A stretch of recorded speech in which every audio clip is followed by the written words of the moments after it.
Hi, it's Kane Hodder, Jason from Friday the 13th. You're watching Slash and Cast. Keep watching, or I'll kill you and your whole family.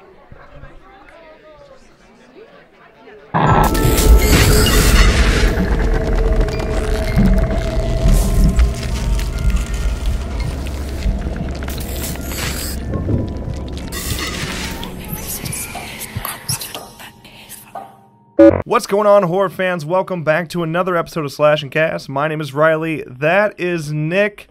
First of all, happy Thanksgiving. You were right there. That's with the red shirt with the mashed potatoes on it. You might want to wipe that off, okay? Hope you had a good dinner, though. Hope the turkey's good. It looks good from here. Just letting you know. We didn't have a turkey. Had ham. I'm upset about it. Hopefully make turkey tomorrow. Before we get things started, all links you need in the description, including Twitter, Facebook, Discord, Reddit, links to merchandise, everything. Also, the link to become a member or sponsor. We now have a join button. We've officially made it in the YouTube world. We have a join button. So if you are interested, $5 a month can be part of our membership. This comes with cool perks, including early access to some videos, a membership in our Discord. You get a little logo next to your name when you comment. Makes you special. You stand out. Also, all members will be in the credits at the end of every video from here on out. So it's a good gig, and there'll only be more perks to come. All right. Now, with that, let's dive into our first topic of the day. That being Halloween. It's been a while since we got into talk about Halloween or really make any videos on Halloween. We thought about doing a breakdown of this, but there wasn't much breakdown, right? Because it was so simplistic. But the deleted scenes have been confirmed for the Blu-ray release, and with that, they gave us one of the deleted scenes. One we pretty much already knew about. Yeah. It snuck into a TV spot a while back, and we kind of just guessed what it was. And sure enough, it's not Martin. What's his Andrew? Aaron and Dana, who are your podcasters, those types of people. They go off in a hotel room, and Dana's taking a shower. Aaron scares her with the mask on. Yeah. The scene's pretty useless. It's stupid. It's really fucking stupid. Yeah, the scene ultimately is pretty useless, and it makes complete sense it was cut. The only real things that benefit the movie from is there's the Easter egg clearly to Janet Leigh. Yeah. You got that. You get a better look at the mask. It kind of shows off what Christopher Nelson pulled off with the mask. And it establishes their relationship a little bit more between Aaron and Dana, and that they're a couple. Because we really don't see that otherwise. Yeah. It's really never addressed that they are. I mean, yeah, they're in a hotel room, but, people can be professional.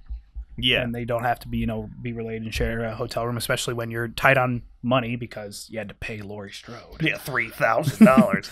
Yeah, so ultimately it just does that with that scene. But then at the end of the day, it's not, you don't even need that. You don't need that relationship there, especially because they're in and out so quick in the movie. Yeah, they're kind of pointless. So I'm excited to see more deleted scenes to come.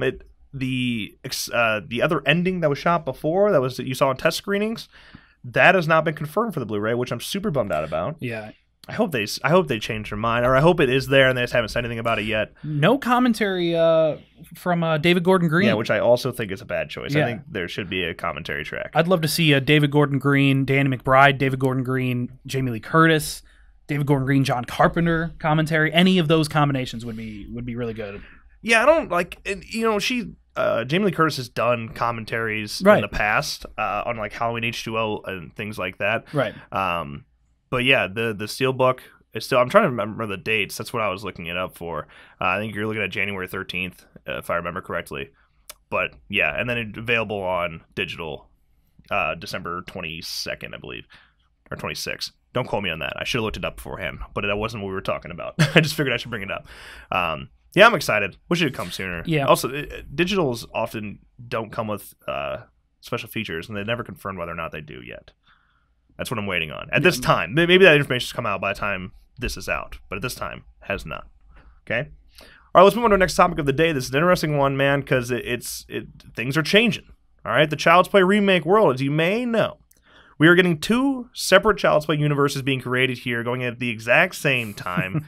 To make a long story short, the original Child's Play was made at MGM. And then the franchise was subsequently taken to Universal, but MGM still retains the rights to that original film. All these horror franchises have such fucked up rights. Right.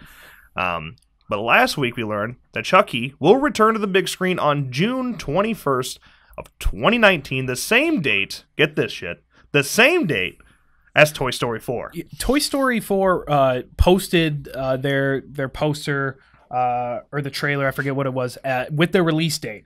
And then, like, immediately as that happened, the Child's Play Twitter quote retweeted and said, "See you then," and then like 5 minutes later, tweeted their poster with the exact same date. So were they really waiting for Toy Story to announce their release date and then just slapped it on their poster? Or is that just a huge coincidence? I don't know. It seems pretty intentional. Yeah. It seems very much intentional. And a battle they're not going to win, by the way. Absolutely. Don't think it was a good choice. But it's kind of funny because we have a picture in here on one of our walls that has Chucky and Woody. You know, it's a neat little touch. Right. I definitely think that Child's Play should have at least done 3 weeks after Toy Story. Yeah. Let Toy Story have its run, and then still banking on your toys. You saw what your toys do when you're not around. See what they do when. Could they do promotional lines like that? Could they use Toy Story as their? I'm not sure how element? ads and marketing has changed so much in the last year, so they probably can now. That'd be interesting. Yeah. It's better than going directly against Toy Story because you're gonna lose. Right. Like you're just kind of losing money at that point. I know what I'm picking. Yeah. I'm not saying anything, but I know what I'm picking. Woody. Also, the official poster art was revealed, unveiling the new quote-unquote Buddy doll. This is the brand Buddy. Neat. It's a cool. Honest to God, it is a cool poster. I like the poster, and this is the first time that I'm like kind of getting a vibe that I want to see. Yeah. Right. The Buddy symbol does have the little Wi-Fi logo above it, so you're starting to see that smart tech that is the new Chucky doll. But this brought up the question whether or not it's going to be named Chucky. A lot of people are thinking it's going to be named Buddy, but that's like the same thing as saying that Chucky should have been named Good Guy. Right. So it's not called Buddy. Bloody Disgusting did get that exclusive that it's not Buddy. The doll will be named Chucky. Spelled the same way. Spelled with the a same Y. way. They got Buddy with an I. Why didn't they go Chucky with an I? Yeah. Just play off the new age tech here. Yeah, I think here's the reason I think it's going to be called Chucky, and I'm stealing this directly from Jimmy Champagne. As always, dude, Jimmy Champagne in the description below. He brought out the fact that it's probably going to be a smart tech doll. It is going to be smart. We know that, but it's probably a doll you're going to name. Yeah. It's going to be one of those things where it's like, what do you want to call me? What should I respond to? And they're like, the boy names it Chucky. Alexa, play Despacito. I wish we could get that joke in here somewhere. Chucky, play Despacito. But yeah, so it seems like that's bad. Also, there was some synopsis stuff leaked. Supposedly, it's rumored, but it seems like they're going to this really approach where these dolls being made at a Chinese factory. Overworked. One of the people hack it, make it remove its limitations, and then after doing that, they kill themselves. Yeah, you're pushing the race card a little bit there. I mean, that's a very common that's a real issue. Yes. Okay. Yes. So I don't know if that actually is true, but that's one of the rumors going around. It seems kind of stupid. I think there's better ways to go about it. Yeah, for sure. But honestly, I did not because I shit all over this movie. And I still hate the fact that there's going to be 2 ongoing franchises at the same time. Mm-hmm. But from what we're seeing so far, it is interesting, and I don't hate it completely. Yeah. I still feel really bad about Mancini, though. Yeah, like we said, Toy Story and Child's Play, we know which one we're going to see. yeah, we know what we're picking. All right, let's move on to our next topic of the day. An interesting one that I didn't think I'd be as excited about. Leprechaun Returns. Last week, we got the first trailer for Leprechaun Returns, which will be arriving on digital and on demand December 11th of 2018, with the film serving as a sequel to the original Leprechaun. This is a new trope we're taking on. We're just going to fuck all sequels, go right back to the original. It worked. It's effective. 1 for 1. We're 1 for 1 so far. We did want to show that trailer, but we're not going to since we don't want to get that video blocked. Some of these companies are getting pretty picky. Yeah. Okay. Now, even though Warwick Davis isn't back, which is that's a bummer, of course. The new Leprechaun is played by Lyndon Porco, and looking at the trailer, solid. Yes. I mean, it's solid. I'm actually, in all seriousness, I'm actually legitimately excited for this film. I love the original Leprechaun. No, they're not good movies. Right. They're not. They're not. We know that. But they're so. It's one of those so bad it's good. You can have a good time with it as long as they're taking advantage of that. Which, based on the sorority we're seeing and the cloning miniature leprechauns, it seems like they know what they're doing. They're self-aware and they're going to do it okay. The good news is it is R-rated. Yeah, it looks silly, and again, it knows what it is. Exactly. Coming next month. They didn't go out seeking to be a blockbuster, the winter blockbuster. That's not coming to theaters. Yeah, right. Quick turnaround though, or like quick release from when we got the first poster just a week, 2 weeks ago. Yeah, that's true. I mean, we're only a month away now. Why not wait till like March? Maybe it would have been a good choice, right? Because St. Patrick's Day. Yeah, it would have pushed sales for sure. They definitely would have had a bigger push on demand there. But now it's already out, and they can push it again when it comes to March. Yeah. Because it's not a movie going to theaters. Like if it was going to theaters, I'm sure that's exactly what they would do. They'd push to March, but it's not. So might as well just fucking release the thing. You know? Maybe it's a rights thing, kind of like a Fantastic Four thing, where they needed to make a movie before a certain time, or else they lose the rights. Oh yeah. Maybe it's something like that, and that's why we're getting it in December rather than waiting till a St. Patrick's Day time. To do it. Maybe that's the case. They should play on the meme though. Like maybe have Leprechaun for certain ads, have him like in a Santa hat or something. You just run with it. Yeah. Just you're already making the movie itself kind of a joke anyway. Right. Yeah, run with the ads. Help push sales. Okay, with that, let's move on to our next topic of the day. This is one I'm actually super excited about, and I didn't really see it coming. But Bloody Disgusting reported that Angela, the official Sleepaway Camp documentary, is in the works. Ooh.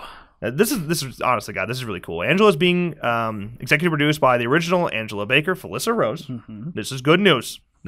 She's on board. And it's being billed as the first definitive documentary on everyone's favorite female slasher. Michael Perez Entertainment is no stranger to horror docs, considering they've contributed to Never Sleep Again, Crystal Lake Memories, and the upcoming Pennywise, the story of it. I don't know if you've ever seen Never Sleep Again or Crystal Lake Memories. Those are good. Never Sleep Again is one of the best documentaries I've ever seen. It's beautiful. It's 4 hours, and it goes by unbelievably quickly. Yeah. It's so good. I used to watch that shit like every night. These horror docs have just been killing it lately. They've been so good. Yeah. So, I mean, this will be good. There's no ifs, ands, or buts about it. This is going to be good. The documentary is a 4-hour film that will cover the cult original, Unhappy Campers, Teenage Wasteland, and Return to Sleepaway Camp. Will include interviews, location tour of the original camp with the cast of Sleepaway Camp, location tour of Unhappy Campers, and Teenage Wasteland, hours of never before seen behind the scenes footage, and never before seen photos, unreleased music videos from the films, special audio commentary tracks of the first 3 films, what it feels like for a girl, the controversial tale and making of the first LGBTQ killer, and much, much more. Now, recently, we sat down and talked to Felissa Rose, and conveniently, we actually did discuss a little bit of that LGBTQ side and how today it's it's really relevant, and how the controversy brought up even back then. Yeah.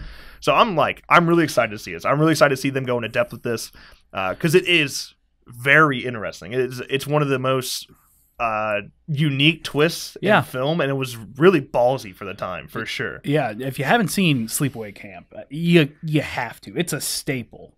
Yeah. If you're here, you're probably a slasher fan. You're probably like a Friday campy fan. Yes. And as you can tell, we are too. So, and Sleepaway Camp fits so perfectly into that, and it upsets me that there's so many people that haven't seen it. Yeah. Definitely go check it out. Mm-hmm. It seriously is a really good time. And Felissa Rose, there's no one else in this horror community that loves it more than she does. She continues to produce all the time and act all the time. She's at cons all the time, and she takes time to do interviews with small guys like us, and I appreciate that. So definitely go check it out if you haven't already, and if you haven't already as well, check out our interview with Felissa, where you can get a little more fun, a little more behind the scenes. With that, let's move on to our next topic of the day. George Romero, man. Earlier this year, the late George Romero's wife, Suzanne, had teased that an unseen film Romero shot and had a cameo in back in 1973 was going to be restored and released for all of us to see. The film is not a horror film. That's important. Despite having a dark side, but rather a PSA on age discrimination that Romero was hired to make early in his career. Still want to see it. Still want to see it. For sure. I mean, yeah, come on. With the passing of Romero, any of his work that we haven't seen is still very important now. Now, last week, author Daniel Kraus revealed the film's title, The Amusement Park. along with his thoughts after seeing the film. Oh, well, whoopity-doo. I want to see the film. Now, in the amusement park, an elderly gentleman sets out for what he thinks will be a normal day at an amusement park and is soon embroiled in a waking nightmare, the likes of which you've never seen. Okay. I'm in... Listen, amusement parks already creepy as it is. Yeah. Films on them are usually pretty cool anyway. So the big question is, how can you help the film get released? The George A. Romero Foundation first needs some money for the restoration before they can look into distribution. If enough money is raised, the amusement park will indeed be restored and released. To do that, link in the description. It's worthy, man. Like I said, if you're a fan of any of Romero's work, I definitely think it's worth checking out. Yeah. And, even if it's not a horror film, that still sounds pretty creepy to me. That Right. seems darker than they're admitting to. Right. And he's in it. He has a cameo in it. Yeah. What? Like, I want to see Romero again. Yeah, come on. It's for a good cause, man. Yeah. It's for a good cause for everyone in this horror community. If you're interested, again, link in the description. All right, here we go. Last topic of the day. It's that time, man. It's that time. In July, Shudder brought iconic horror host Joe Bob Briggs back to television with a 24-hour Last Drive-In with Joe Bob Briggs, which was so successful it fucking broke the entire website, and it caused it literally like you couldn't access it for a long time. Yeah. Everyone loved it so much, though, despite it being called The Last Drive-In with Joe Bob Briggs, it will not be the last one. In fact, we got a couple more coming. As you may remember, Shudder's bringing back the iconic host for Thanksgiving and Christmas specials to be titled The Dinners of Death and A Very Joe Bob Christmas. The Dinners of Death will air on Thanksgiving night, November 22nd at 9 p.m. Eastern. That's tonight. All right? You're literally hours away. Hopefully you're seeing this on time. It'll feature 4 movies hosted by Joe Bob, including Joe Bob's personal all-time favorite. The movies featured will tie into the theme of deadly dinners. I'm excited. I'm excited too. We'll definitely be watching it. And, listen, if you haven't seen any of the Joe Bob's like drive-in late night movie marathons, do it. All right, they're a good time. If you love retro stuff like we do, it brings you back to the simpler time. It's really fun. You can still watch The Last Drive-In on Shudder, and after this, you will be able to see Dinners of Death, even if you miss it at 8-9 Eastern. Right. You will be able to see it later. And Shudder, it's cheap. Yeah, $5 a month. It's the horror Netflix if you don't know what Shudder is. Yeah, and it's definitely worth getting. Dude, I slept on Shudder for a long time. Yeah. Now that we have it, I would never let it go. No. It's worth every little penny. Cheap pennies, all right, dude. It literally, it's shockingly cheap. Yeah. Because it offers a ton, dude. So if you're a horror fan, you don't have Shudder, go get Shudder. Definitely worth it. Yeah. And check out the drive-in. Yeah, and they're working with newer movies too. Like Mandy just got released on VOD. Yeah. And it's coming to Shudder in December. Yeah. Then you have all your classics too. Like there's a ton of Hitchcock's classics on there. There were several Halloween films that were on Shudder that weren't on any other demand platform for free anyway. So yeah, it's definitely worth it if you're a horror fan. You'll never be able to get through all the movies. I'll tell you that much. True. Not a chance in the world you'll be able to get through all those movies. But that's going to wrap Slashcast today. If you enjoyed, make sure you drop a like and subscribe. Turn notifications on so you don't miss a video or stream in the future. You got a hashtag? It's been a while. Oh, man. I think... Pressure's on. I think hashtag be my buddy. With an I. Buddy with an I. With an I. Yeah, okay, cool. Hashtag be my buddy. With that, as always, thank you guys so much for watching. Editor, roll that outro.